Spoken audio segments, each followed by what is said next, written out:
Hey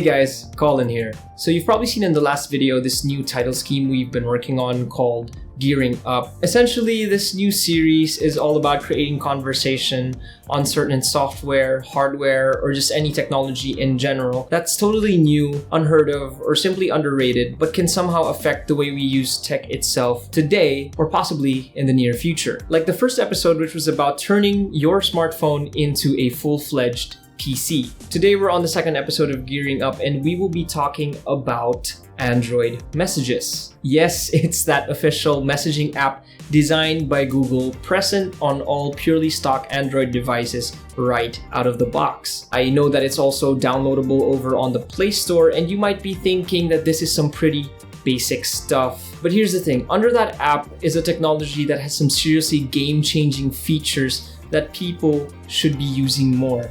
And it's called Rich Communication Services, or simply RCS. Okay, actually, Google doesn't want you to call it that. They want you as a user to recognize it simply as chat. Chat expands the traditional SMS experience through features based on online connectivity, all without that ancient 160 character limit that SMS has. You'll be able to track whether your messages have been sent, delivered, or read. On this app, you can send multimedia messages like photos, GIFs, videos, voice clips, contact cards, and even files. And all of this works even in group messages. On top of that, Google has added their own touch on this service by providing Google Assistant related functionalities, like being able to access suggested nearby restaurants, or now showing movies that you can send right away. When using Android messages, a built-in AI also tracks your word usage and suggests quick replies that works even in the notification panel. It's been reported that Google will be rolling out additional assistant-related functionalities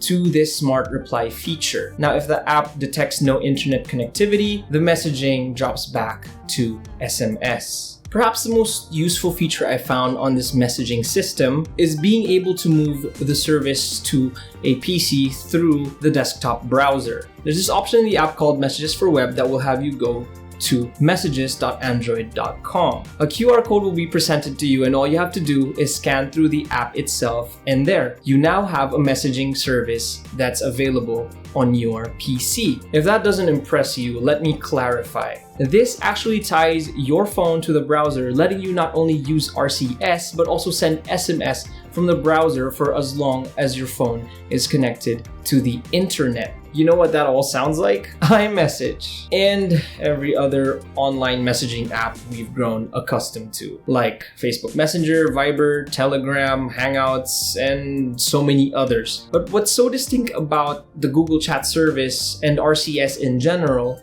is that it's not tied to any online account, not even to a Google account. Theoretically, if Android Messages is installed in every Android device out there, all you need to do is activate the service, because that's all there is to it. The service is tied to your SIM or your number, doing away with the hassles of logging in or even signing up at all.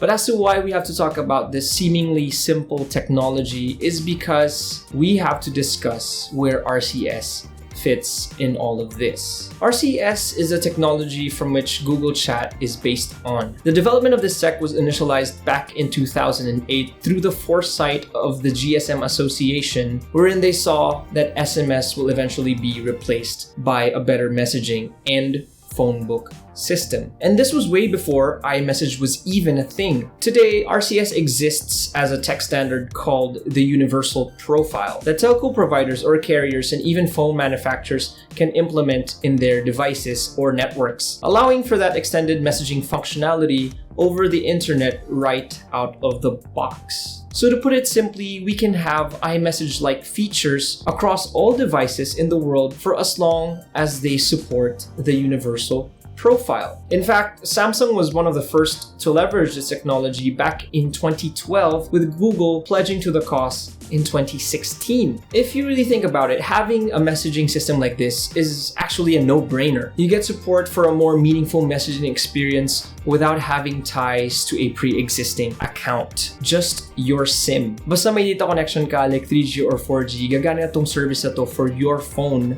But yeah, while this is great and all, there's always the trade-off. In the last few months, Google has actually taken a more aggressive approach because telco providers across the globe are taking too long to implement RCS. In the Philippines itself, only Globe has the more consistent service over its rival company, Smart, despite having stated support for it as well. If you're a Smart user and you've got RCS to work for you, please let us know how you did it in the comment section below. Also, even though Samsung devices are pretty much everywhere these days, I've never seen a Samsung phone support RCS locally. The problem probably lies in what might be the biggest downside in using RCS. Because the universal standard was not developed by a private company like, say, Apple, it has no provisions for security like end-to-end encryption. The servers that will support RCS must be set up by these telco providers and carriers, and if those servers get hacked, well,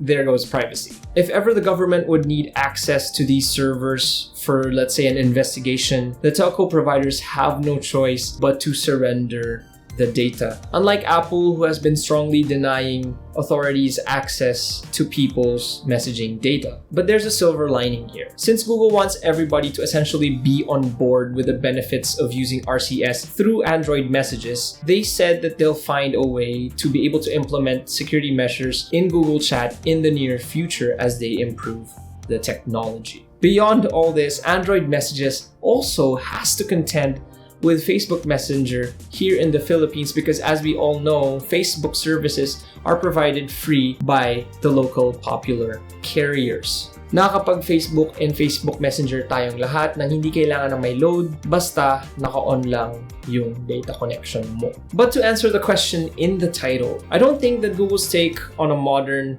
messaging platform for literally everyone is too late, even here in the Philippines, because RCS has the potential of surpassing every other third-party messaging app out there. It requires no online account and can be available right out of the box if every phone manufacturer and telco provider or carrier just made it so. Imagine if Apple also went on board with RCS in the coming years. That's definitely a future I'm excited about. Anyway, that's been it for today, and I hope you enjoyed this second episode of Gearing Up. If you found this interesting or if you learned something, please leave a like below and maybe even comment your thoughts on this technology down below. And I'll see you in the next one.